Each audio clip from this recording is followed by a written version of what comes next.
Sebenarnya tuh gue udah bikin ya video ini sebelumnya gitu, tapi karena gue mungkin terlalu eksplisit dan gue memang jujur takut sama, sama fansnya ini brand gitu ya. Jadi di segmen Disbike kali ini kita akan membahas motor yang pernah dan masih gue punya, itu adalah ADV 160, tetapi lebih friendly lah bahasanya karena sebelumnya lebih eksplisit. Jadi kalau misalnya kalian ada ke-trigger gara-gara video ini, percayalah kalau gue keluarin atau upload video pertama gue yang gue masih save di private gue, itu pasti kalian lebih ke-trigger lagi dan mungkin mau ngebakar gue kali ya. Itu ya teman-teman, ini adalah kesan gue menggunakan ADV 160, Honda ADV 160 tahun 2023. Oke, first of all, di segmen Disbike ini, lagi-lagi gue harus tekenin, ini adalah cerita, lebih ke sharing ya, bukan ke review, bukan ke apa, lebih ke sharing mengenai motor-motor yang pernah gue punya atau bahkan masih gue milikin sampai saat ini. Dan semuanya pure opini gue pribadi, tidak ada paksaan, tekanan, ataupun afiliasi dari hal-hal lain, dari hal eksternal. Pure apa yang gue rasa, apa yang gue pengen katakan, itu gue katakan di sini. Dan mohon maaf jika ada ketidaksamaan opini kita, persepsi kita, karena ya namanya manusia pasti berbeda-beda, dan mungkin gue bodoh, mungkin gue kurang pinter, ya gak apa-apa lah, yang penting ini tuh gue sharing aja ya. Jadi maaf banget kalau misalnya ada yang tersinggung gitu ya. Oke. Nah, jadi gue punya ADV ini di tahun 2023, that's why gue namain Honda ADV 160 2023, dan sebenarnya gue memiliki sejarah panjang dengan ADV gitu ya, karena saat ADV pertama kali rilis, itu Sabi Motovlog itu sudah membeli ADV 150 yang generasi pertama. Nah, waktu itu berkesan banget ya, karena itu Sabi Motovlog itu belinya itu di saat gue sama Sabi itu kembaran anyway ya teman-teman, jadi saudara kembar. Di saat kita itu kalau nggak salah lagi umroh atau haji, pokoknya lagi di Mekah. Terus Sabi Motovlog itu karena dia suka dengan modelnya, dia beli ke sales Honda motor langganan kita gitu. Nah, singkat ceritanya setelah di SPK dia beli gitu kan. Nah, kita pulang nih dari Mekah gitu ya. Itu alhamdulillah motor tuh udah ada gitu. Motor udah ada dan kita cobain lah, gua nyobain, Arfan cobain, Sabi cobain gitu ya. Terus kita saling berpendapat, oh ini motor sebenarnya potensial, tetapi ya sayang aja karena memang AHM ya lagi-lagi ya gitu. Tetapi ini potensial secara bisnis itu otomatis iyalah gitu. Potensial banget, bukan potensial lagi, potensial banget, sehingga ini tuh gampang lah gitu ya, gampang untuk dibuat tidak baik nih sama kurang baik sama AHM, karena ini motor tuh motor gorengan banget, motor yang cepat laku gitu loh. Nah, sehingga bener aja ADV 160 gitu ya. ADV 160 tuh menurut gua memang secara budget, secara price itu overprice. Kenapa gue bilang overprice tuh? Jadi penilaian overprice atau enggaknya tuh gini ya teman-teman ya. Jadi ketika harga sama apa yang kita dapatkan itu selaras ya, seperti ini, itu namanya normal price. Ketika harga sama apa yang kita dapatkan itu yang kita dapatkan itu lebih tinggi gitu ya, harga yang lebih rendah, itu namanya low price. Ketika harganya tinggi tetapi apa yang kita dapat itu lebih rendah, itu namanya overprice. Jadi gue jelasin nih di dalam ADV ini, dalam kasusnya ADV ini gimana. ADV 160 itu tiada lain tiada bukan adalah PCX yang ganti baju, betul kan ya? Sama-sama setuju kan ya? Berbeda dengan misal katakan Lexi sama Aerox, Lexi sama NMAX. Itu beda. Jujur untuk desain, ADV 160 ini top. Apalagi untuk warna, pilihan warnanya top Marco, top global lah gitu ya. Pilihan warnanya itu menjebak banget teman-teman, kayak bikin kita tuh tersihir gitu loh, kayak wih keren banget motor ini. Padahal mas desainnya sih mirip-mirip aja sama yang 150 pun mirip-mirip aja, cuman efek warna nih, efek samping warna yang positif gitu ya, sehingga membuat kita terkesan begitu gitu. Move on ke bagaimana impresi awal gue deh, first impression gue mengenai ini motor. Itu tadi, ketika gue kan waktu itu udah punya Vario 160, udah gue sempet kontenin juga, gue terus beli lagi ADV 160 ya. I know ini aneh ya, cuman ya udahlah ya udah gitu. Itu gue jujur nih, gue bahkan kan nggak punya PCX 160 ya. Vario 160 sama ADV 160 itu tidak berbeda jauh. Kalau kita lihat sekarang harganya itu KCX itu sekitar nyari 10 juta apa bahkan udah 10 juta gitu kan. Tetapi nggak beda jauh teman-teman. Dari sensasi berkendaranya, putaran mesinnya, torsi, top speed, ya bahkan Vario bisa lebih baik secara performa karena dia jauh lebih ringan kan bobotnya. Harga itu sekarang aja nih harga itu 37 juta yang tahun sekarang ya 2025, 37 juta sekian di OTR Jakarta DKI.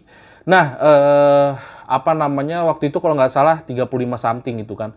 Jadi memang memang mahal gitu kan. Cuman intinya adalah ya nggak apa-apa lah kalau misalnya mahal dikit, tapi apa yang kita dapat tuh selaras paling nggak ya kan, paling nggak berbanding lurus. Yang selama ini gue belum nemu nih berbanding lurusnya tuh gimana gitu loh.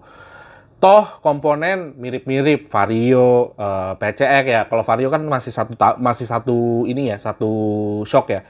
Mungkin sama PCX lah mirip-mirip ya, udah 2 shock gitu. Oke lah dia by Showa semuanya ininya kan kaki-kaki, oke. Terus apa namanya dia punya tampang juga oke, bagus gitu kan. Tongkrongan juga oke, buat badan gue yang segini, yang oversize ini, overweight ini juga oke.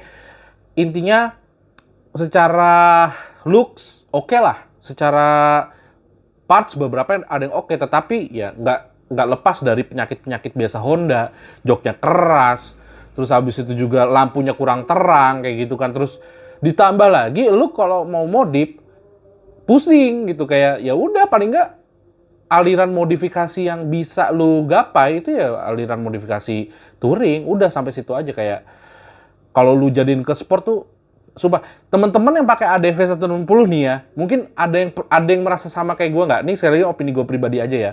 Karena gue lihat juga banyak di jalan tuh ada yang jadiin ADV-nya tuh bener-bener kayak sport gitu kan. Banyak banget tuh. Di marketplace pun gue lihat tuh beberapa modifikasi kan. Gue nyari referensi itu. Itu ada yang sport, ada yang bannya dikecilin lah, apalah segala macam. Cuman kok gue masih kurang srek ya sama modelan-model seperti itu kalau diaplikasikannya ke ADV gitu. Kalau diaplikasikannya ke PCX malah itu keren gitu ya. Diaplikasikannya ke Vario itu keren juga. Tapi ADV kayaknya kurang gitu. Kayaknya kurang karena dia tuh terlalu ngotak sih kalau menurut gue ya, kayak bahasa desainnya itu garis desainnya terlalu ngotak, terlalu bersudut. Jadi kalau misalnya kita apa-apakan itu suka bentrok gitu loh. Jadi susah banget gitu ya. Gue bingung banget ini. Nah, tapi apakah gue saranin motor ini untuk kalian milikin atau enggak? Gua bilang kalau misalnya beli baru gue nggak saranin, tetapi kalau misalnya beli bekas gue sih saranin, walaupun harga bekasnya mepet-mepet X-Max bekas juga teman-teman ya. Jadi agak sulit tuh di situ ya kan. Cuman nggak apa-apa sih kalau kalian mau nyoba, apalagi kalian yang badannya tuh kayak kecil, kayak misalnya memang tulangnya tulang kecil. Gue nggak nyaranin bawa X-Max. Gue lebih nyaranin bawa ADV, karena itu udah pas. Ya ADV NMAX lah gitu ya. Itu udah pas buat kalian. Jadi kalau lu pengen kayak eksklusifan dikit nih gitu ya, ADV aja gitu kan. Walaupun nggak eksklusif banget gitu ya. Setidaknya dibanding NMAX gitu ya. Tapi kalau misalnya lu badannya segua, gue bilang sih jangan juga ya. Jadi lu lebih baik pakai X-Max aja.